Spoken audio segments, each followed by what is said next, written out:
donne la force de continuer dans les moments difficiles. Ce message nous encourage dans la tristesse. Ce message nous donne la force de faire ce que Dieu veut même si le monde se moque de nous. Car à travers ce message, l'Esprit de Dieu habite dans nos cœurs. Nombreux sont ces prédicateurs éloquents qui disent que nous devons rechercher un sentiment, c'est-à-dire l'expérience de Dieu dans notre cœur. Et ils le recherchent en priant, en criant et en criant, mais pas en lisant la parole de Dieu. Et le leadership commence par un engagement envers Christ. N'attendez pas qu'il soit trop tard. Devenez membre de la chaîne Today et bénéficiez de réconfort et de soutien dans les moments difficiles. Cliquez sur le lien dans la description de la vidéo. Mardi 9 avril 2024 page 3. Il n'est pas ici parce qu'il est ressuscité. Résumé. Une réflexion sur la véracité et les implications pratiques de la résurrection du Christ d'entre les morts par Félix Ramirez. Il n'est pas ici parce qu'il est ressuscité. Un corps. 15 R. Thomas Jefferson, bien qu'on se souvienne de lui comme d'un grand homme, n'a jamais accepté les miracles qui apparaissent dans la Bible. Il a édité sa propre version de la Bible, dans laquelle toutes les parties faisant référence à des événements miraculeux n'apparaissent pas car elles ont été supprimées. Lors de la rédaction des évangiles, Thomas Jefferson s'est limité aux enseignements moraux de Jésus-Christ. Les dernières paroles de leurs évangiles se lisaient ainsi. Et Joseph prit le corps, l'enveloppa dans un drap propre 60 et le déposa dans son nouveau tombeau, qu'il avait creusé dans le roc, et après avoir roulé une grosse pierre à l'entrée du tombeau, il partit. Mais, Dieu merci, ce n'est pas ainsi que l'histoire se termine, car le Seigneur est véritablement ressuscité des morts, comme il l'avait promis.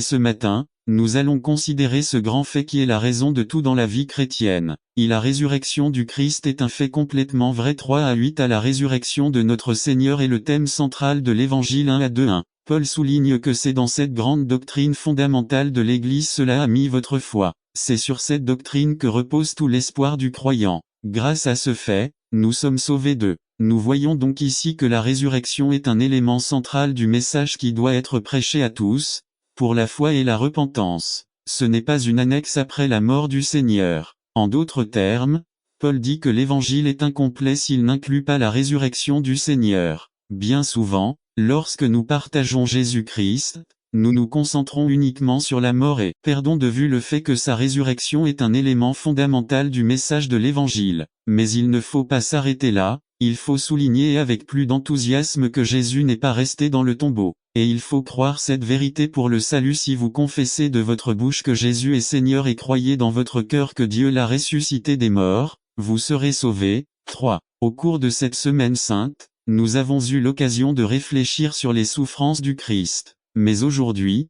toute cette réflexion se termine par la plus grande célébration dont puisse jouir la foi chrétienne. Gloire à Dieu.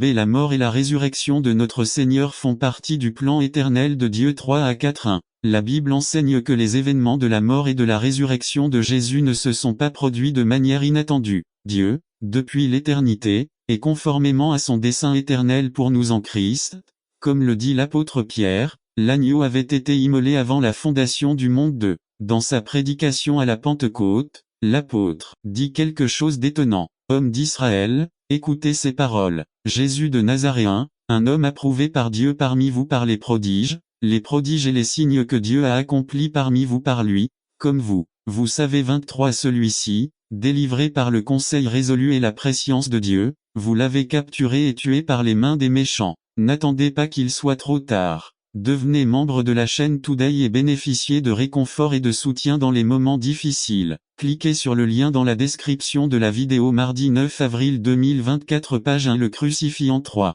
Le récit de la conversation de Jésus avec les deux disciples nous dit que à partir de Moïse et de tous les prophètes, il leur interpréta dans toutes les Écritures ce qu'ils disaient de lui. Il serait long et fatigant de revoir une à une les références prophétiques à la mort du Christ dans l'Ancien Testament. Mais regardons en quelques-unes. Psaume Ma vigueur s'est desséchée comme un tesson, et ma langue est restée collée à mon palais. Vous m'avez mis dans la poussière de la mort. Car tu ne laisseras pas mon âme dans le Sheol, et tu ne permettras pas non plus à ton sein de voir la corruption. Isaïe Mais il a été blessé pour nos transgressions, écrasé pour nos péchés. Le châtiment qui nous a apporté la paix est tombé sur des systèmes de ce monde, à profiter des bienfaits des hauteurs air pur, calme, source d'eau pure et rafraîchissante, vers pâturage, sentiers et chemins déjà tracés neufs. Le conseil m'a semblé logique, luttons contre eux dans les vallées car comme leur Dieu est Dieu des hauteurs rien de plus, on peut facilement les vaincre, ils ne descendent pas dans les vallées, ils ne s'occupent que des montagnes 10.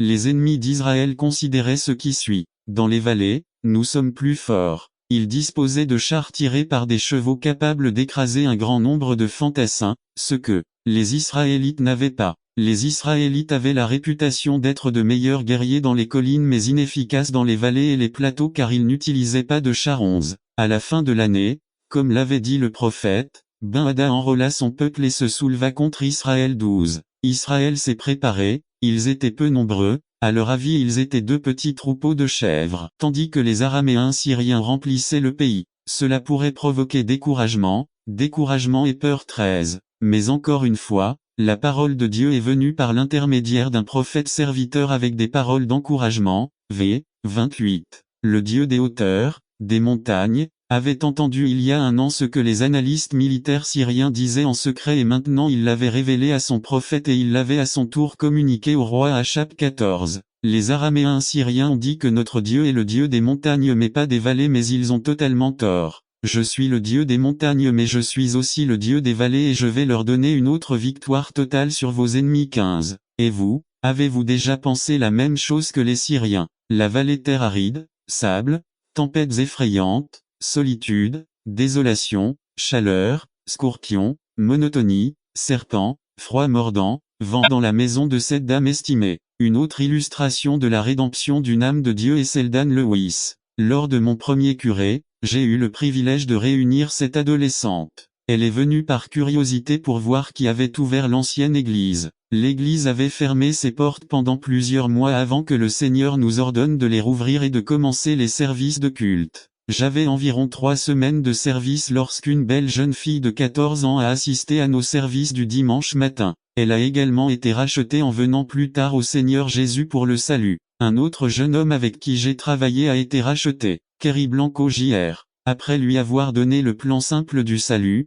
Kerry a crié au Seigneur pendant son travail sur le chemin du retour, et Dieu s'est penché avec soulagement et a sauvé ce jeune homme. Depuis, il a été appelé au ministère et fréquente une université biblique au Tennessee. Dieu peut et rachètera celui qui vient après lui pour son Fils Jésus-Christ. N'aimes-tu pas aussi être racheté? Dieu vous rachètera si vous suivez son chemin. Vous ne pouvez pas suivre votre propre chemin, Dieu ne l'acceptera pas. Mais si vous suivez la voie biblique, Dieu est disposé et prêt à vous racheter. Voici comment vous devriez venir à lui aujourd'hui. Tout d'abord, vous devez confesser que vous êtes un pécheur. Respiration, souffle, vapeur. D'après le nom lui-même, nous pouvons voir la différence entre Caïn et Abel. L'un parle intérieurement Caïn, tandis que l'autre parle extérieurement Abel. L'adoration est un acte par lequel Dieu est reconnu comme Dieu. Dans l'adoration, le cœur ne pense pas à lui-même, mais se concentre sur la personne de Dieu. Dans l'adoration, on s'offre à Dieu avec gratitude.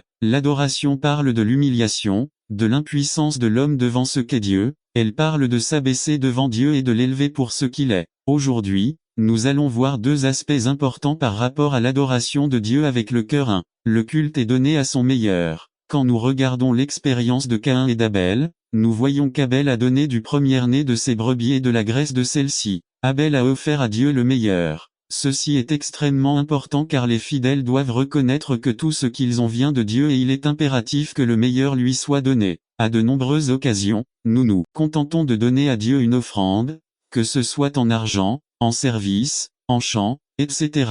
Dieu ne cherche pas une offrande, Dieu cherche le premier-né et la graisse. L'adoration est un sacrifice fait volontairement à Dieu. Illustration d'Abraham et Isaac. Genèse 22, 5. 3 éléments liés au culte d'Abraham. Le garçon et moi y irons. Dans le vrai culte, les fidèles se séparent de tout ce qui peut les gêner. Le culte n'est pas compris par l'être humain moyen. De plus, de nombreux croyants ne comprennent pas l'adoration et parfois ils constituent eux-mêmes un obstacle à l'adoration. Ceux qui ne sont pas fidèles se retrouvent avec l'âne. Ils ne peuvent pas monter au lieu de culte parce qu'ils ne le comprennent pas. L'adoration doit avoir lieu dans le contexte de la sortie de la routine quotidienne, de la sortie de ce monde et au-delà. N'attendez pas qu'il soit trop tard. Devenez membre de la chaîne Today et bénéficiez de réconfort et de soutien dans les moments difficiles. Cliquez sur le lien dans la description de la vidéo. Mardi 9 avril 2024 page 1 où Dieu est assis sur son trône. L'adoration doit amener l'adorateur plus loin. Nous adorerons ce qu'Abraham disait en réalité,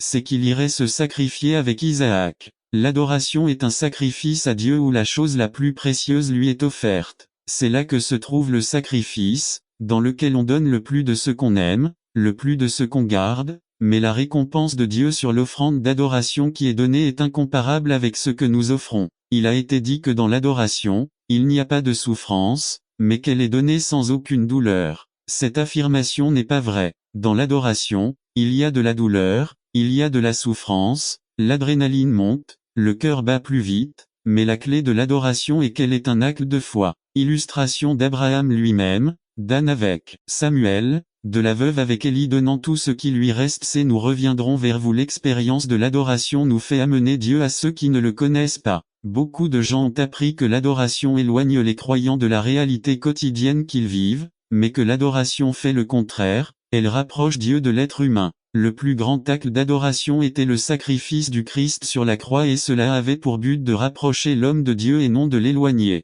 Dieu cherche des adorateurs qui lui offrent le meilleur d'eux. L'adoration est une offrande qui plaît à Dieu. Lorsque Dieu a reçu l'adoration d'Abel par la foi, il était satisfait, non seulement de l'offrande, mais aussi d'Abel lui-même. Dieu n'est pas aussi satisfait de l'offrande que de celui qui la donne. L'adoration qui émeut, qui ébranle, qui serre le cœur de Dieu est l'offrande qui se donne avec le cœur. Lorsqu'une personne se consacre totalement à Dieu, Dieu doit s'arrêter, il doit descendre du trône et se rendre là où se trouve l'adorateur. Attendez-vous que Dieu se rapproche de votre vie. Adorez. Attendez-vous que Dieu vous touche d'une manière particulière. Adorez. Voulez-vous ressentir la présence de Dieu comme jamais auparavant? Adorez. L'offrande qui plaît à Dieu, c'est vous-même. L'adoration, c'est se donner à Dieu sans hésitation, sans prétexte, sans excuse, c'est se donner complètement. Quand Dieu est satisfait de votre offrande, de votre adoration, il fait le plus grand pour vous. Dieu lui-même rend témoignage de toi et même mort,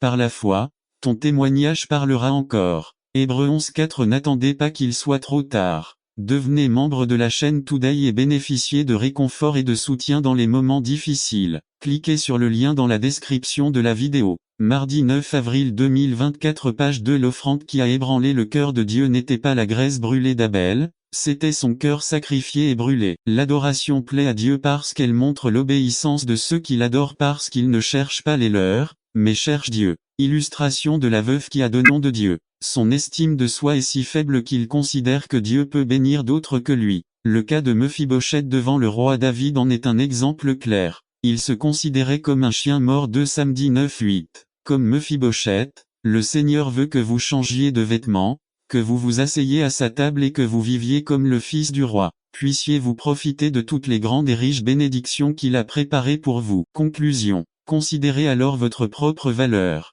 Vous valez tellement que Dieu veut vous donner une terre de bénédiction. La terre promise est pour nous une vie abondante, une vie extraordinaire, une vie surnaturelle. Le Seigneur veut que vous preniez possession de votre héritage et que vous célébriez votre vie. Illustration. Lorsque le peuple d'Israël se préparait à entrer en terre promise, certaines tribus ne voulaient pas y entrer, préférant rester sans traverser le Jourdain. Josué 1:12-15. Cela illustre les gens conformistes qui évitent les Jérichos de leur vie. Le Jourdain est donc le lieu qui sépare les conformistes des conquérants. Les conformistes penseront toujours à ce que serait leur vie s'ils avaient traversé le Jourdain. Les conquérants pensent qu'il y a de nouveaux défis à relever. La possession de votre héritage est en fin de compte une question d'attitude personnelle. Je vous mets au défi aujourd'hui de sortir de votre conformisme et de rejoindre l'équipe des conquérants. Ministre. Aidez les gens à renoncer à la négligence, au conformisme, à l'insécurité personnelle, à la peur de l'échec, au doute, à l'indécision.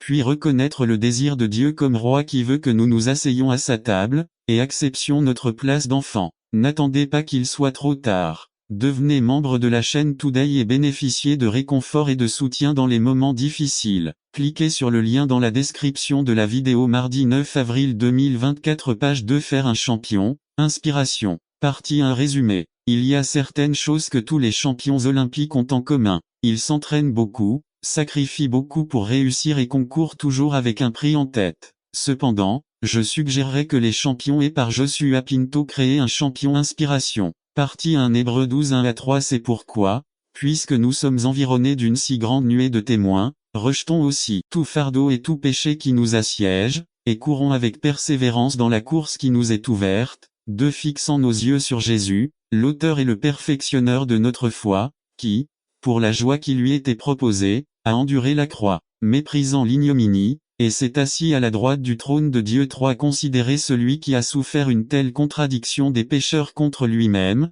afin que votre esprit ne se lasse pas jusqu'à ce que vous vous évanouissiez. LSG. Il y a certaines choses que tous les champions olympiques ont en commun. Ils s'entraînent beaucoup, sacrifient beaucoup pour réussir et concourent toujours avec un prix en tête. Cependant, je dirais que les champions ont encore une chose en commun: ils ont une source d'inspiration. Si nous désirons vraiment être des champions spirituels, il serait alors sage d'observer l'importance de l'inspiration dans la carrière chrétienne. Il y a une histoire de champions. Hébreux 12:1. C'est pourquoi nous aussi, puisque nous sommes environnés d'une si grande nuée de témoins, à l'inspiration peut venir de ceux qui ont couru avant nous: Joseph qui a vaincu la tentation sexuelle, Joshua, qui a fait face à des défis difficiles, Moïse qui était appelé à des tâches ardues, Abraham, un homme qui a fait des pas de foi importants, Noé qui a cru Dieu. L'inspiration peut aussi venir de ceux qui courent avec nous. 2. Une attente stimulante. Hébreux 12:1. Rejetons tout fardeau et le péché qui nous assiège, laissons de côté ces choses qui nous arrêtent,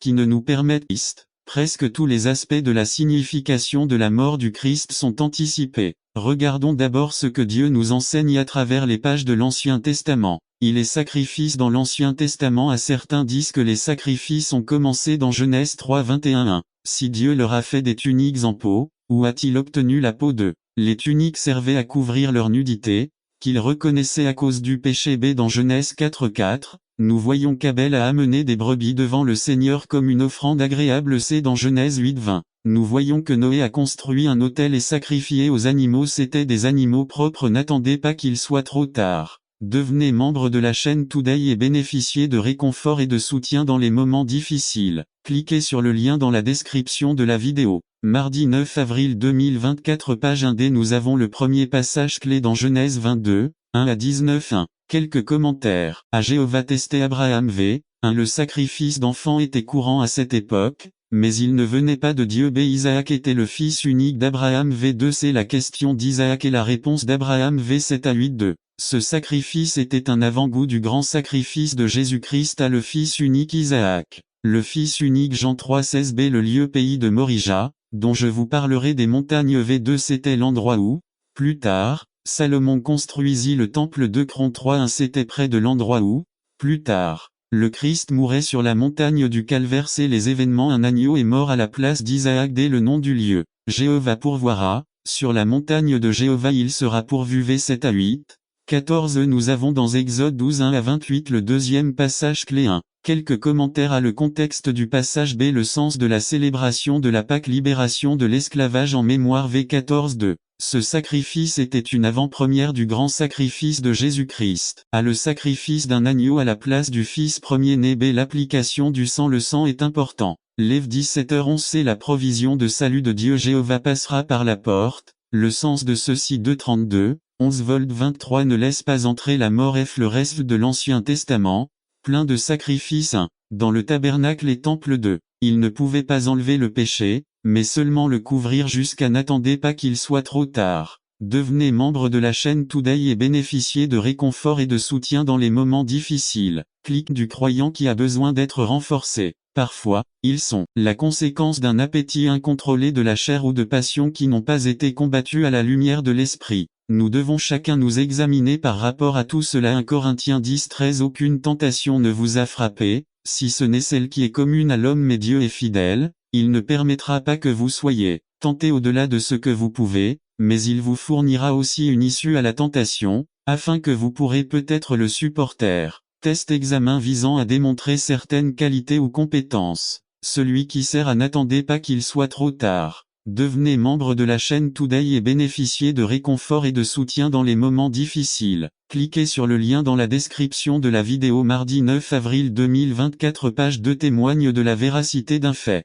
L'épreuve est une période de temps accordée par Dieu pour produire le bien de l'être humain. La tentation vient pour éloigner le croyant de la croix. L'épreuve vient pour le rapprocher de la croix. La façon dont nous réagissons à l'adversité déterminera si nous grandissons ou rétrécissons, si nous atteignons de nouveaux horizons ou si nous restons coincés au même endroit. Le chrétien abandonne généralement face à l'adversité. Beaucoup sont en colère contre Dieu, d'autres sont troublés contre un frère, d'autres se rebellent contre le pasteur ou la direction de l'église, d'autres tout cela si déçus. Ours définition. Ours, supporter ou résister à une charge ou un poids. Tolérer, endurer rester, continuer, se conformer, respecter, supporter avec courage. 1 Pierre 6 à 7 Ce dont vous vous réjouissez, bien que maintenant, pour un peu de temps, s'il le faut, vous soyez affligés par diverses épreuves. V7 Afin que votre foi soit éprouvée bien plus précieusement que l'or, qui bien que périssable soit éprouvé par le feu,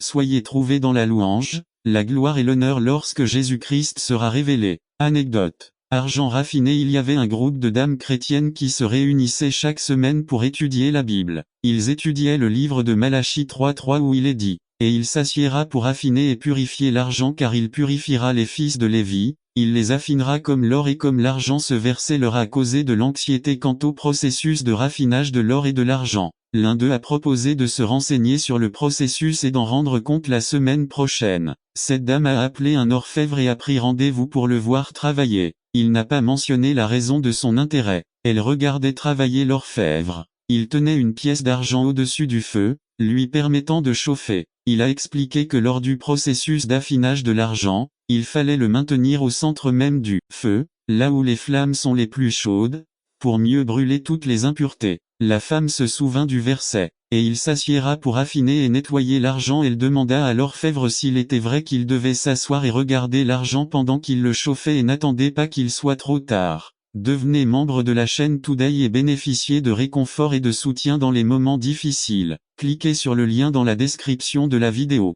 Mardi 9 avril 2024, la page 3 a été peaufinée. Il a dit oui, pas seulement s'asseoir, mais il devait garder les yeux fixés sur l'argenterie pendant le processus. Il expliqua que s'il laissait l'argent sur le feu pendant une durée inférieure ou supérieure au temps indiqué, il serait détruit. La dame demanda après un temps de silence, « Comment savez-vous que l'argent est devenu complètement raffiné ?» L'orfèvre sourit et répondit, « C'est la partie la plus simple du processus, je sais que l'argent est totalement raffiné quand je vois ma propre image dessus. » Définition. Affiner. Rendre une chose plus pure, en séparant les impuretés, perfectionner une chose. Si nous pouvions apprendre à nous soumettre à Dieu dans les moments d'adversité et à être sensibles à la voix de l'Esprit, nous découvririons quelque chose de nouveau sur Dieu et beaucoup sur nous-mêmes. Le pasteur canadien Oswald Chambers a écrit dans son livre L'amour de Dieu. La vie du saint est entre les mains de Dieu comme l'arc et les flèches entre les mains d'un archer. Il s'étire et tire et de temps en temps le saint il dit, « Arrêtez,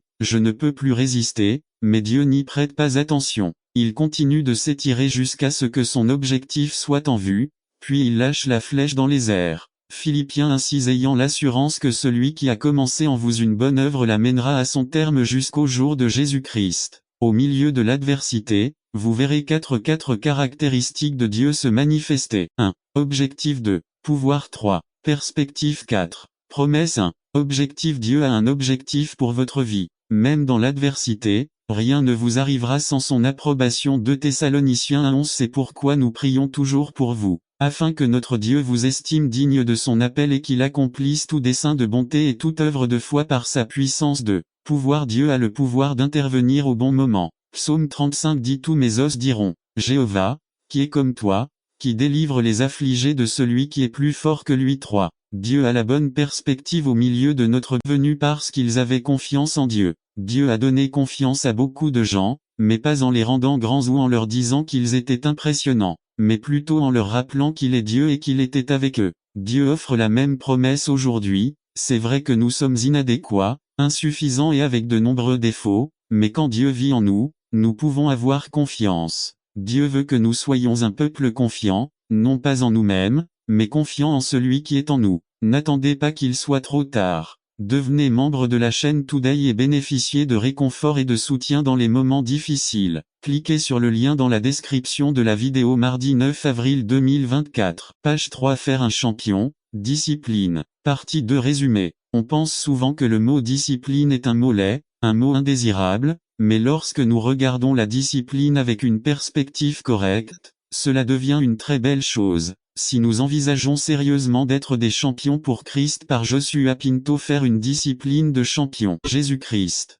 2 Corinthiens 8 4-5. Examinons les types d'offrandes mentionnés dans la Bible. La dîme sert à établir une discipline d'intendance. Le peuple de Dieu pratiquait la dîme avant même que la loi de Moïse ne le prescrive. Cela peut être vu parce qu'Abraham a payé la dîme à Melchizedek. La dîme représentait 10% du revenu d'un individu. De plus, il fallait l'escompter à l'avance. Même s'il s'agissait d'un petit montant, il a d'abord été donné pour démontrer que Dieu avait la priorité. Exode 23 16,19. Deutéronome 26 2. Le test qu'une personne a une bonne relation avec son Église et qu'elle commence à payer la dîme. 1 Corinthiens 16 1-2. Les principes de l'Ancien Testament établissent des modèles pour notre relation avec Dieu. 1 Corinthiens 10 11. Romains 15 4 2. Le but de la dîme est de fournir un moyen de transformer des vies en contribuant au fonds général de l'Église pour répondre aux nombreux besoins physiques qui assureront le fonctionnement harmonieux et ininterrompu de l'Église. Les offrandes, elles servent à soutenir le ministère. Le but des offrandes est d'élargir les ministères de l'Église en contribuant à des projets et ministères spéciaux établis par l'intermédiaire de l'Église. Lorsqu'un individu commence à mûrir dans sa relation avec Dieu, il va naturellement au-delà de la dîme 10% et commencera à faire des offrandes pour soutenir les activités ministérielles auxquelles il participe avec d'autres chrétiens. 2 Corinthiens 8 6.7, 9 1, 11-13 VI. Donnez et soumis aux vérités bibliques. Offrez à Dieu dans la mesure où vous avez prospéré. Ne vous inquiétez pas de ce que les autres proposent. 1 Corinthiens 16 2. 2 Corinthiens 8 12 B. Rappelez-vous toujours la loi des semailles et de la récolte. 2 Corinthiens 9 6. Galates 6, 7-9. Conclusion. N'attendez pas qu'il soit trop tard. Devenez membre de la chaîne Today et bénéficiez de réconfort et de soutien dans les moments difficiles. Cliquez sur le lien dans la description de la vidéo. Mardi 9 avril 2024 page 3. La vérité sur le don dans la Bible va au-delà de la simple dîme. C'est laisser le contrôle total de nos vies et de nos ressources à Jésus-Christ. Si Dieu a le contrôle de nos vies, il pourvoira à la sienne. N'attendez pas qu'il soit trop tard. Devenez membre de la chaîne Today et bénéficiez de réconfort et de soutien dans les moments difficiles. Cliquez sur le lien dans la description de la vidéo. Mardi 9 avril 2024 page 4. Jéhovah a fait de grandes choses pour nous. Résumer. La deuxième section des chants progressifs nous enseigne que Dieu est avec nous et travaillera toujours en notre faveur. Par Timothy Archer. Pour ceux qui n'étaient pas présents pour la première leçon, nous ont commencé un voyage, un pèlerinage. Nous partons avec un groupe de Juifs en direction de Jérusalem, qui y vont pour adorer Dieu. Nous examinons un groupe de psaumes connus sous le nom de chants progressifs, des psaumes que les pèlerins juifs chantaient lorsqu'ils allaient et revenaient de Jérusalem. Ces psaumes commencent par le psaume 120. Nous avons vu dans la première leçon que nous faisons le même pèlerinage qu'eux, bien que notre destination soit la Jérusalem céleste. Comme l'exprime le psalmiste dans le psaume 120, nous sommes des étrangers, nous vivons parmi des gens qui ne cherchent pas Dieu mais recherchent plutôt la bagarre et la tromperie. Et, comme le dit le psaume 121, nous avons rejeté les faux dieux de notre culture et mis notre confiance dans le Seigneur, le Créateur du ciel et de la terre. Et nous avons terminé en parlant de la joie d'aller à la maison de Dieu, telle que décrite dans le psaume 122. Aujourd'hui, nous continuons le chemin, voyant ce que signifie avoir le Seigneur à nos côtés. Lisons psaume 123 1. Vers toi je lève mes yeux, vers toi qui habites dans les cieux. 2. Voici,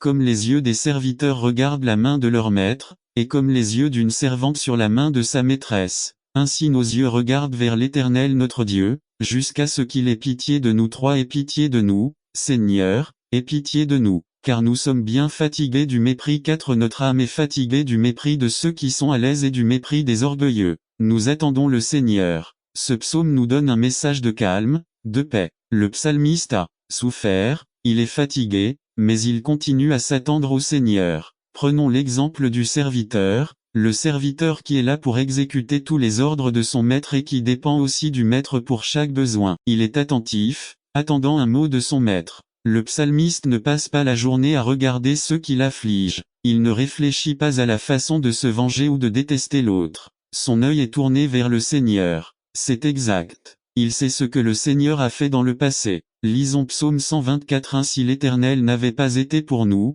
qu'Israël dise maintenant. 2. Si le Seigneur n'avait pas été pour nous, quand les hommes se sont soulevés contre nous.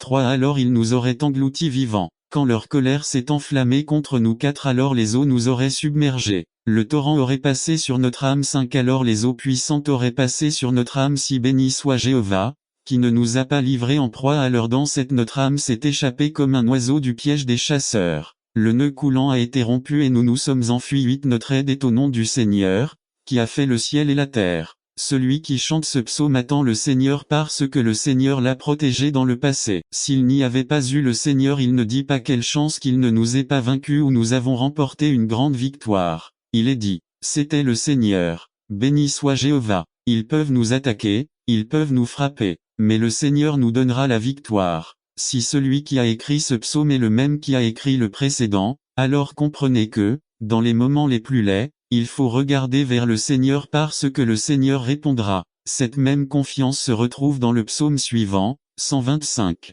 N'attendez pas qu'il soit trop tard. Devenez membre de la chaîne Today et bénéficiez de réconfort et de soutien dans les moments difficiles. Cliquez sur le lien dans la description de la vidéo. Mardi 9 avril 2024 page 1. Ceux qui font confiance à Jéhovah sont comme le mont Sion, qui ne bouge pas mais demeure pour toujours. 2. Comme Jérusalem est entourée de montagnes. Avril 2024 page 6. Bénédiction croisée résumée. La vie de Joseph nous montre que derrière chaque circonstance qui semble n'avoir aucun sens dans nos vies, un merveilleux plan de Dieu et ses bénédictions croisées se dévoilent. Par Yolanda Quignon. Bénédiction croisée. Introduction. Joseph a été béni et lorsque vous êtes béni, vous n'êtes pas nécessairement obligé de le proclamer aux quatre vents. Certains vont vous détester quand ils verront votre cape colorée. Les enfants de Dieu promis sont bénis et ne peuvent rien y faire. Ils ne le méritent pas mais ils sont bénis. Lorsque vous serez bénis, ils conspireront contre vous pour vous faire tomber. L'ennemi s'énervera et tentera de vous détruire.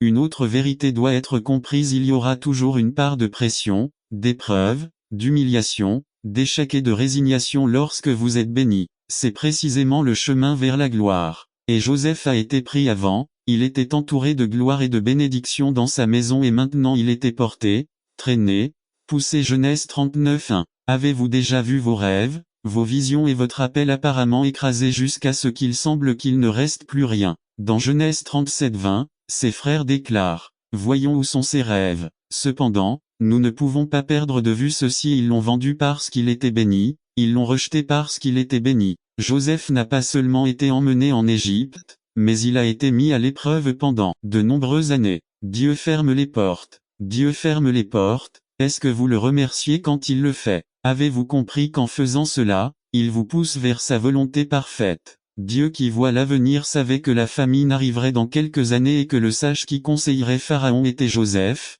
Comment l'y amènerait-il? Comment former l'homme au caractère tempéré, compatissant et miséricordieux qui sauverait de nombreuses personnes? Dieu avait quelque chose de mieux, oui, c'était vrai, il deviendrait éminent, il régnerait mais pas avant de souffrir, de passer par les épreuves et la prison. Joseph, le serviteur. Joseph ne savait pas pourquoi il était là, cependant, partout où il arrivait, il commençait à servir. As-tu remarqué? Avant de régner il faut servir, il faut descendre, il faut partir d'en bas, il faut s'humilier. Il a essayé de tirer le meilleur parti de chaque situation. Il était béni et ne pouvait pas s'en empêcher. Il était béni et pouvait bénir les autres. Lorsque nous sommes bénis, Dieu ouvre les portes de la bénédiction à ceux qui nous entourent. La maison de Potiphar a été bénie grâce à Joseph. Où que nous soyons, nous pouvons être une bénédiction. Vous vous trouvez peut-être dans un endroit étrange, la situation peut être invraisemblable, vous ne savez pas pourquoi vous êtes là ou pourquoi ce qui se passe se produit,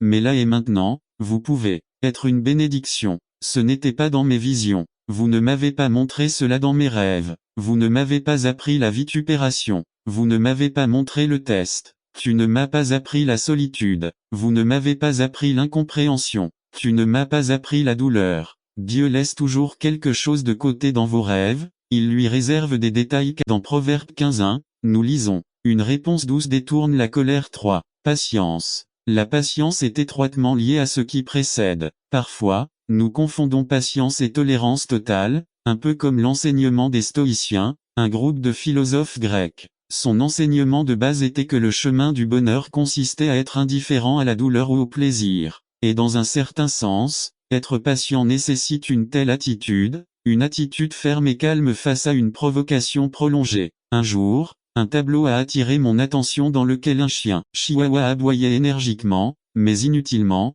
contre un Saint Bernard, qui semblait aveugle et sourd à l'autre chien. Cependant, Je pense qu'il y a bien plus que cela. La patience doit s'accompagner de notre reconnaissance de la manière dont Dieu traite les pécheurs. La Bible dit à 3 reprises, « Jéhovah est miséricordieux, lent à la colère et riche en miséricorde ». Commentez ce que dit l'original en hébreu au nez large. Bien sûr, il est décevant de voir que mon frère ne vit pas comme Dieu l'attend. Bien sûr, il est frustrant d'être déçu surtout par ceux d'entre nous qui sont dans l'Évangile depuis plus longtemps. Mais c'est là que nous devons nous rappeler que dans le corps du Christ, tout le monde, sans exception, est dans un processus de transformation. Phil 6. Dire que nous sommes dans un processus devrait nous aider à comprendre que ce n'est pas le cas, mais j'ai obtenu la victoire définitive concernant une tentation ou un péché. Et cela concerne aussi nous-mêmes. C'est comme regarder une vilaine chenille et se plaindre de sa laideur. Quelqu'un nous dirait qu'il est vrai qu'une chenille n'a rien d'agréable, mais que ce n'est qu'une question de temps avant qu'elle ne se transforme en un magnifique papillon.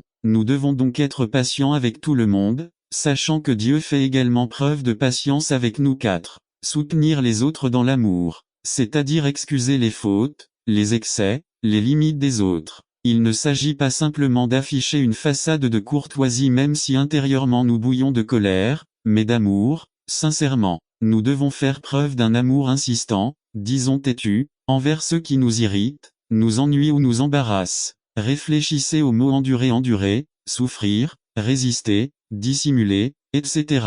Si on réfléchit un peu, ces mots signifient que la pression ne nous quitte pas, elle est là, elle est toujours là, comme nous sommes prompts à abandonner. Avec quelle rapidité nous arrêtons de nous accrocher et de nous en prendre aux autres. Point. Combien de fois avons-nous demandé à Dieu de nous faire ressembler davantage à Christ, n'est-ce pas? Eh bien, le Seigneur est un spécialiste dans l'envoi de personnes particulières dans nos vies qui nous offrent l'opportunité de grandir dans l'amour. Nous n'apprenons pas à pardonner si nous ne sommes jamais offensés en quoi que ce soit. Intime 4:7. Exercez-vous pour la piété. La vie chrétienne s'apparente davantage à un exercice spirituel. Elle demande persévérance et continuité. Cet effort pour conserver, pour faire ce qui est en notre parle dans les langues des hommes et des anges, mais que je n'ai pas l'amour. Je suis comme un airain retentissant ou une cymbale retentissante. Si j'ai la prophétie et si je comprends tous les mystères et toute connaissance, et n'attendez pas qu'il soit trop tard. Devenez membre de la chaîne Today et bénéficiez de réconfort et de soutien dans les moments difficiles. Cliquez sur le lien dans la description de la vidéo. Tu après 09, 20, 24 page 2. Si Tango Todalaf, de tal manera que traslade los monte, pero no tango à mort, nada soit 3. Si reparto todo mi bin, ici entre go mi cuerpo para ser quemado, pero no tango à mort. De nada il me sert. 4. L'amour est patient et gentil. L'amour n'est pas jaloux. L'amour n'est pas ostentatoire et ne devient pas arrogant. 5. Il n'est pas inconvenant et il ne recherche pas non plus son propre intérêt. Il ne s'irrite pas et ne compte pas le mal. 6. Il ne se réjouit pas de l'injustice, mais se réjouit de la vérité. 7. Il souffre tout, croit tout, espère tout, supporte tout. 8. L'amour ne cesse jamais d'être. Mais les prophéties cesseront, les langues cesseront et la connaissance cessera. 1. Même si j'étais le prédicateur le plus éloquent, si je n'ai pas d'amour, mon temps est perdu. 2. Bien que j'aie la plus grande connaissance des Écritures et que je sois connu pour ma fidélité aux choses du Seigneur, si je n'ai pas d'amour, mon temps est perdu. 3. Même si je suis l'intendant le plus fidèle, si je n'ai pas d'amour, mon temps est perdu. 4. L'amour ne s'irrite pas. De nombreux chrétiens souffrent d'irritation. On ne peut pas leur parler, ils sont comme de l'essence, ils s'enflamment à la moindre étincelle. C'est d'autres, sous la bannière de la sincérité, écrasent les gens dans l'église. La sincérité est une chose et l'insouciance en est une autre. L'exercice de la force est contraire au principe du gouvernement de Dieu. Il ne désire que le service de l'amour et l'amour ne peut pas être exigé. Il ne peut être obtenu par la force ou l'autorité. L'amour ne s'éveille que par l'amour. DTG 13:5. Seul l'amour demeure jusqu'à la fin. 6. Le manque d'amour chez un chrétien est un signe de danger. C'est une alerte rouge. C'est ici né l'amour. 1 Timothée 1:5. Mais le but du commandement est l'amour qui procède d'un cœur pur, d'une bonne conscience et d'une foi sincère. 1 Cœur pur. 2 Bonne conscience. 3 Foi non feinte. Telles sont les qualités de celui qui aime vraiment. Celui qui n'aime pas n'a pas ces qualités. Jésus teste l'amour. N'attendez pas qu'il soit trop tard. Devenez membre de la chaîne Today et bénéficiez de réconfort et de soutien dans les moments difficiles. Cliquez sur le lien dans la description de la vidéo. Mardi 9 avril 2024 page 3 Jean 21, 15,17 Lorsqu'ils eurent mangé, Jésus dit à Simon-Pierre 15 Simon fils de Jonas, m'aimes-tu plus que ceux-ci? Il lui dit oui, Seigneur, tu sais que je t'aime. Jésus lui dit paie mes agneaux 17 Il lui dit une troisième fois, Simon, fils de Jonas, m'aimes-tu? Peter était attristé de lui dire pour la troisième fois, m'aimes-tu? Et il lui dit Seigneur, tu sais toutes choses, tu sais que je t'aime. Jésus lui dit paie mes brebis. Dieu accepte notre amour imparfait. 25 Agape et agapao sont utilisés dans le NTA pour décrire l'attitude de Dieu envers son Fils, Jean 17-26 La race humaine, en général, Jean 3-16 et envers tous les hommes. Un test 15h12 Un corps 16h14 Deux animal de compagnie 7C pour exprimer la nature essentielle de Dieu, un Bjin 4-8-2, 5368 doit être distingué de l'affection en cela représente plus près le temps de river. Quand il y a de l'amour Proverbe 10-12 La haine excite les querelles, mais l'amour couvre toutes les fautes. Il y a la santé à vous êtes prêt à pardonner. Le pardon est thérapeutique 2. Il y a l'unité. À vous êtes prêt à surmonter les différences pour l'amour de Jésus 3. Il n'y a pas de peur à votre confiance en Jésus est renforcée par ce que vous faites confiance à celui que vous aimez. N'attendez pas qu'il soit trop tard. Devenez membre de la chaîne Today et bénéficiez de réconfort et de soutien dans les moments difficiles. Cliquez sur le lien dans la description de la vidéo. Mardi 9 avril 2024 page 4. Il y a l'acceptation à vous accepter les gens tels qu'ils sont. Vous n'essayez pas d'abord de les changer un certain manifeste leur rejet en prescrivant à illustration du jeune homme acnéique.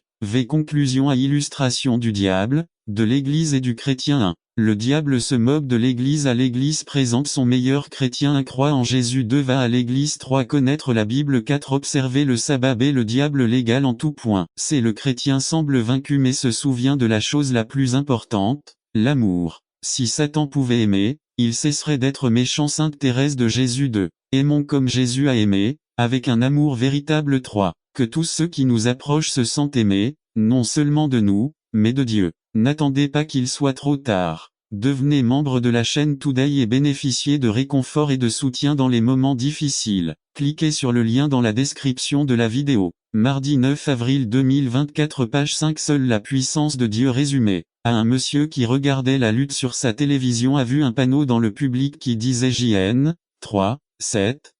Ce verset devrait être écrit dans tous les endroits que nous visitons à le miroir de la salle de bain B la porte de la maison C la porte de la salle de bain D la porte par José Diaz Introduction à un monsieur qui regardait la lutte sur sa télévision, a vu une pancarte dans le public qui disait JN.3-7-1.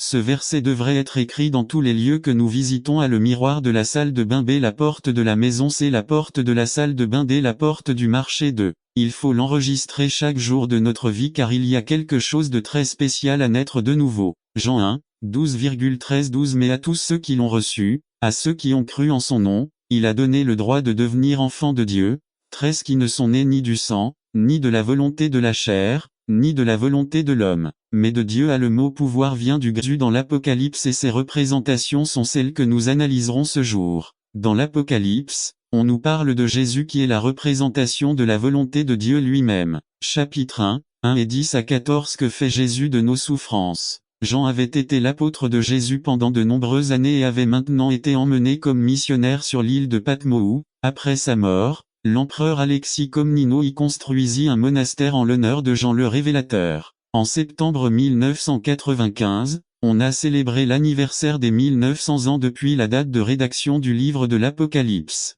Âgé d'environ 90 ans dans un lieu sobre et froid, il a probablement été soumis à de durs travaux comme les autres prisonniers. On peut se faire une bonne idée de sa souffrance en prison et c'est là que l'on retrouve la première présentation de Jésus. Au chapitre 1 où nous voyons comment Dieu se rapporte à la souffrance humaine. Nous ne savons pas où se trouvait Juan mais j'imagine qu'il priait peut-être en essayant de méditer sur la manière dont il pourrait faire la volonté de son Seigneur sur cette île désolée. Soudain, la voix bien connue retentit son ami Jésus Jérusalem habillé comme l'un des prêtres de l'Ancien Testament. L'important est que je sois là présente au milieu de sa tribulation. Si nous analysons un peu les Écritures, nous constatons que Dieu ne nous promet pas qu'il va nous sortir de toutes les difficultés auxquelles nous sommes confrontés dans notre vie, mais plutôt le contraire. Comme nous le voyons dans Jean 16:33, dans le monde tu auras de l'affliction. Eh bien, si Dieu ne nous sort pas de tous nos problèmes, Alors que fait-il? Quand Juan était en prison, quelqu'un lui a rendu visite pour le réconforter dans sa situation, dans n'importe quelle difficulté que Dieu décide auquel nous sommes confrontés. Il ne nous laisse pas seuls mais nous rejoint dans cette difficulté.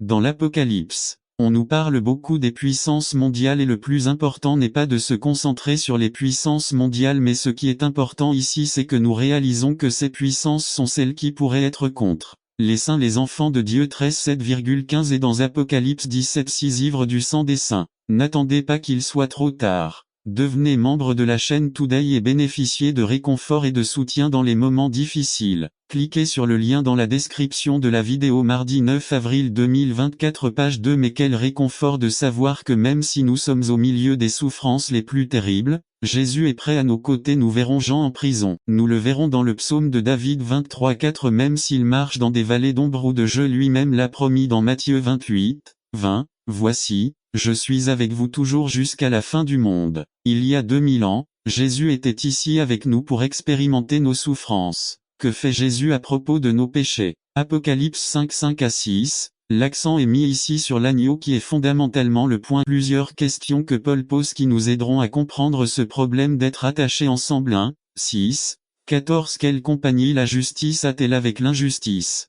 Cela devrait nous faire réfléchir sur notre sens de la justice. Suivez-vous un parti politique, une idéologie créée par des hommes ou des philosophies que nous avons entendues ou étudiées? Sur quoi basons-nous notre sens de la justice? Si ma justice vient de Dieu, le monde devrait se tourner vers moi pour trouver un exemple de justice, et non pas vers le monde. Le chrétien doit être très prudent lorsqu'il donne son opinion afin de parler de Dieu et non de l'opinion des hommes. 2:6-14 Quelle communion à la lumière avec les ténèbres? La communion. Koinonia parle de camaraderie, de loisir, de la façon dont on passe son temps libre. Eras est le même mot que Paul utilise lorsqu'il parle de la scène du Seigneur. Sommes-nous une lumière, ou ceux des ténèbres se sentent-ils à l'aise de passer du temps avec nous? Ce n'est pas que nous essayons de les faire se sentir mal, c'est que l'obscurité fuit la lumière. 3:6-15 Quelle concorde y a-t-il entre Christ et Bélial Satan? Le mot concordance parle de conformité et d'harmonie. Ce sont des choses très importantes pour une relation étroite comme un mariage ou une relation commerciale. Peut-il y avoir de l'harmonie dans une relation aussi étroite si l'un est chrétien et l'autre non? Si Satan cherche toujours à détruire le bien, quelle est la seule façon pour le monde d'être d'accord avec un chrétien? 4:6-15 Ou qu'est-ce qui sépare les fidèles des infidèles? Avec qui cherchez-vous à vous lier d'amitié? Avec quelqu'un avec qui tu as beaucoup de points communs. Quelle partie parle de nous comme faisant partie du royaume de Dieu? Ceux qui ne sont pas croyants font partie du royaume de Satan. Ce n'est pas quelque chose que j'invente, la Bible le dit. 5:6-16 Et que fait le temple de Dieu avec les idoles? Est-il permis de mettre des idoles d'autres dieux dans le temple de Dieu? Non, nous sommes le temple du Dieu vivant. Wow, soyons très prudents et très jaloux de ceux qui entrent dans ce temple-là. Travers ce que nous lisons, écoutons, voyons à la télévision ou regardons dans les magazines. Revenant à la question de savoir si Paul se contredisait, nous pouvons voir que ces versets parlent clairement de relations étroites et intimes et pas seulement de partenariat. N'attendez pas qu'il soit trop tard. Devenez membre de la chaîne Today et bénéficiez de réconfort et de soutien dans les moments difficiles. Cliquez sur le lien dans la description de la vidéo. Mardi 9 avril 2024 page 1. Pourtant, c'est quelque chose qui frappe fort. Beaucoup d'entre nous passent beaucoup plus de temps avec nos amis du travail qu'avec ceux de l'église. Est-ce que cela affecte notre comportement? Le plus grand danger est que ces relations avec celles du monde puissent affecter notre relation avec Dieu. Il est important que nous examinions chaque relation que nous entretenons avec des non-croyants et que nous nous demandions: cette relation me rapproche-t-elle de Dieu ou m'éloigne-t-elle de lui? Si nous sommes honnêtes, cela nous aidera à voir quelle relation nous devrions sortir de notre vie. Le verset 16 contient une belle promesse. J'habiterai et je marcherai en eux et je serai leur Dieu et ils seront mon peuple. Quand j'étais jeune et que j'ai entendu parler de ma séparation, la première chose que j'ai pensé était que je vais rater quelque chose. Aujourd'hui, je sais que Dieu a un plan merveilleux pour son peuple et que la seule chose que satisfaction face à la douleur. En réalité, nous faisons tout notre possible pour éviter la tribulation. 1. Jacques écrit à des personnes qui, sans que ce soit de leur faute, traversent des épreuves. Ce sont les tests externes. Il ne leur dit pas: les épreuves sont la pure vie de. Les épreuves extérieures considérées comme joie par Jacques sont celles qui résultent de notre fidélité au Christ. Je suis persécuté parce que j'essaie d'imiter le Christ dans ce que je fais et dis 3. Je pense que Jacques essayait d'expliquer en des termes différents ce que Jésus a dit dans le Sermon sur la montagne. Bienheureux serez-vous quand les gens vous injurieront et vous persécuteront à cause de moi et diront toutes sortes de mal contre vous en mentant. Réjouissez-vous et soyez dans l'allégresse, car votre récompense est grande dans le ciel, car c'est ainsi qu'ils ont persécuté les prophètes qui étaient avant vous. Mt 5 11 à 12 4. Transformer les défaites en victoire est ce qui devrait être considéré comme une pure joie. Ressentir de la joie dans la tribulation est un paradoxe qui ne peut être compris que par ceux qui ont une relation avec le Christ, voire 2 Compagnie 4, 8 à 10. IV. Conclusion à les épreuves, les tribulations, la douleur, le deuil et les déceptions sont des opportunités de développement et de croissance chrétienne. Ils n'ont pas été faits pour nous faire tomber, mais pour nous faire voler. Ils n'ont pas été faits pour nous affaiblir, mais pour nous renforcer, a déclaré W.M. Barclay 1. Quand Jacques nous dit dans 1:3 que l'épreuve de la foi développe notre persévérance, cela ne veut pas dire que les tests déterminent si une personne a la foi ou non. Ce qu'il dit, c'est que les épreuves renforcent la foi, c'est-à-dire avoir confiance en Dieu. La persévérance dans la foi vient du fait d'avoir été testé et d'avoir réussi l'épreuve. Par conséquent, la persévérance n'est pas une attitude passive, endurer tout ce qui vient avec patience. 3. La persévérance est une attitude active. Cela me pousse à me relever et à surmonter les épreuves. C'est pourquoi Jacques utilise Job comme exemple 5:11. Job, l'homme le plus patient qui ait jamais vécu, ne s'est pas assis et n'a pas attendu ce que Dieu ferait, il s'est levé et a combattu même avec Dieu. B. James nous exhorte à nous relever à travers les épreuves et les tribulations et à faire preuve d'une foi héroïque, une foi militante, une foi inébranlable et inébranlable, comme l'était la foi patiente et persévérante de Job 1. Souvenez-vous de ce sentiment de patience ou de persévérance lorsque nous arrivons au chapitre 5, où nous sommes exhortés à être patients jusqu'à la venue du Seigneur. 5:7-2. Ce type de patience active à laquelle Jacques nous appelle amène le croyant à un niveau de maturité et de plénitude. Lire 1, 4. Soyez parfaits, dit James 3. Le mot parfait est plus utilisé dans Jacques que dans tout autre livre du Nouveau Testament, mais il ne parle pas de perfection sans péché, mais de maturité. N'attendez pas qu'il soit trop tard. Devenez membre de la chaîne Today et bénéficiez de réconfort et de soutien dans les moments difficiles. Cliquez sur le lien dans la description de la vidéo. Mardi 9 avril 2024. Page 3-4. But des tests. Conduis-nous à la croissance et à la maturité chrétienne. Pourquoi nous réjouissons-nous malgré les épreuves? Parce que celui-là même qui nous en a fait sortir dans le passé nous en fera aussi sortir aujourd'hui. N'attendez pas qu'il soit trop tard. Devenez membre de la chaîne Today et bénéficiez de réconfort et de soutien dans les moments difficiles. Cliquez sur le lien dans la description de la vidéo. Mardi 9 avril 2024. Page 4. Vivre une vie digne de l'Évangile résumé. Nous devons apprendre à lutter pour la foi de l'Évangile avec une unité courageuse. Par Brian Smith. Vivre une vie digne de l'Évangile. Introduction. Comment puis-je vivre une vie digne de l'Évangile? Qu'est-ce que cela signifie pour ma vie quotidienne? En 1967, Doug Nicol,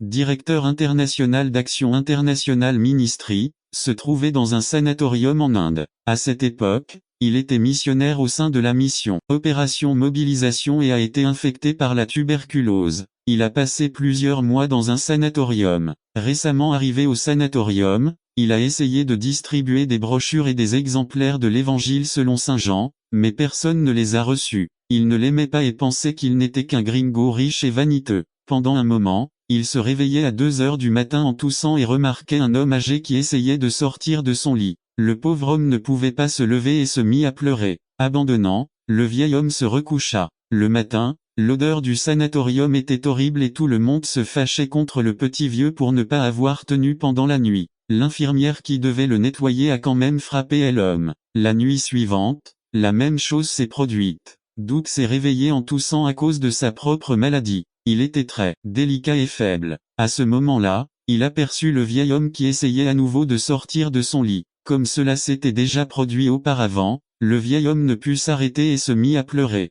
Doug sortit de son lit et s'approcha du vieil homme. Le vieil homme s'est accroupi de peur, pensant peut-être qu'ils allaient le frapper, mais Doug l'a pris dans ses bras et l'a porté jusqu'à la salle de bain, qui n'était qu'un trou dans le sol dans un coin de la pièce, puis le ramena dans son lit. Le vieil homme l'embrassa sur la joue tandis que Doug le ramenait dans son lit. Le lendemain, à 4 heures du matin, Un autre patient a réveillé Doug avec une tasse de thé. Vidéo mardi 9 avril 2024 page 7. Où êtes-vous? Où sommes-nous? Hiérarchie. Quartier général sacré monarchie. Patron unique oligarchie. Peu de patrons empire. Triomphe militaire par la force tyrannie. Imposition absolue aristocratie. Pouvoir du meilleur bureaucratie. Pouvoir des écrivains démocratie. Pouvoir de tout Dieu veut faire de grandes choses. Petits gens ne laissez personne voler votre rêve. Phrase célèbre de Minor Varga. www.minor.com.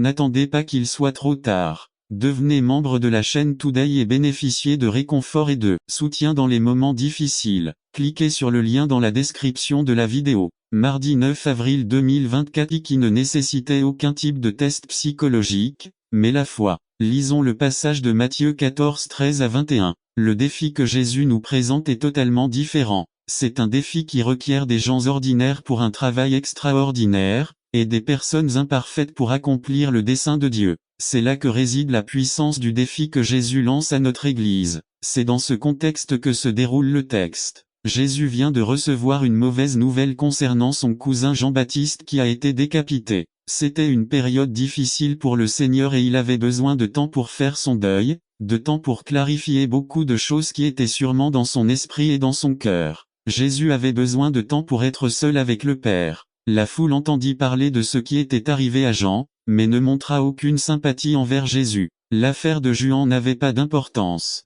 C'est pourquoi, lorsqu'ils voient Jésus traverser la mer sans y penser, ils le suivent à pied le long du rivage. Ils ont dû aller à une telle vitesse qu'ils sont apparemment arrivés avant lui. En arrivant de l'autre côté, Jésus réalise qu'il doit se concentrer à nouveau sur le dessein de Dieu. En quittant le bateau, il voit une grande foulée. Au milieu de son deuil personnel, Jésus fait ce qu'aucun de nous ne ferait, placer les besoins des autres avant les siens. Nous avons tous des problèmes. Dans toutes les églises nous trouverons plus d'une situation qui nous épuise et consomme nos forces. Nous tous qui composons l'église du Seigneur sommes des êtres humains rachetés par la grâce de Dieu. Mais ce qui maintient une église sur le bon chemin, même malgré les problèmes, c'est le défi que Dieu n'attend pas qu'il soit trop tard. Devenez membre de la chaîne Today et bénéficiez de réconfort et de soutien dans les moments difficiles. Cliquez sur le lien dans la description de la vidéo. Mardi 9 avril 2024, page 1 nous a mis en avant, acte 1, 8. Pour cette raison, après avoir fait sa part,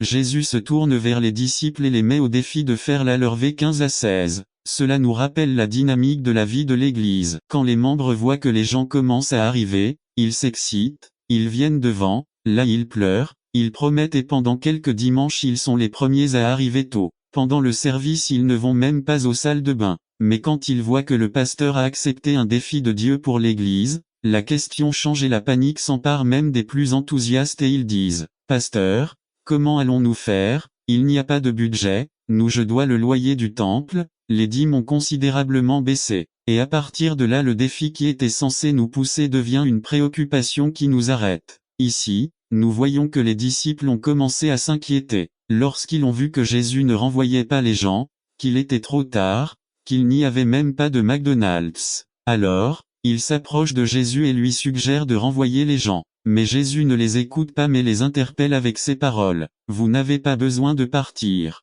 Tu lui donnes quelque chose à manger. » Les disciples ont vu le problème et non le potentiel qu'ils avaient, ils se sont plaints en disant, « Nous n'avons ici que 5 pains et 2 poissons. Seigneur, c'est impossible. » Et c'est exactement ce que nous faisons. Nous nous concentrons sur les problèmes et non sur notre potentiel, nous nous plaignons à Dieu parce que nous sommes une église si petite et si pauvre qui n'a pas de ressources, nous nous plaignons de ne pas avoir de dons à servir, de ne pas avoir de ressources. Donc en conclusion le meilleur c'est de laisser les gens repartent les mains vides. Frères, le défi de Jésus n'est pas que l'église baptiste de Bethel devienne une tranchée où ses membres séjournent confortablement, mais qu'elle soit une église axée sur la mission. Le défi de Dieu n'est pas que nous nous entretuions en combattant, en bavardant et en divisant le corps du Christ, mais plutôt en nous efforçant de maintenir l'unité de l'esprit dans le lien de la paix. Jésus se rend compte que ses disciples n'arrivent à rien et qu'ils s'arrachent les cheveux en disant impossible, impossible. Il voit qu'ils veulent faire ce qu'il demande,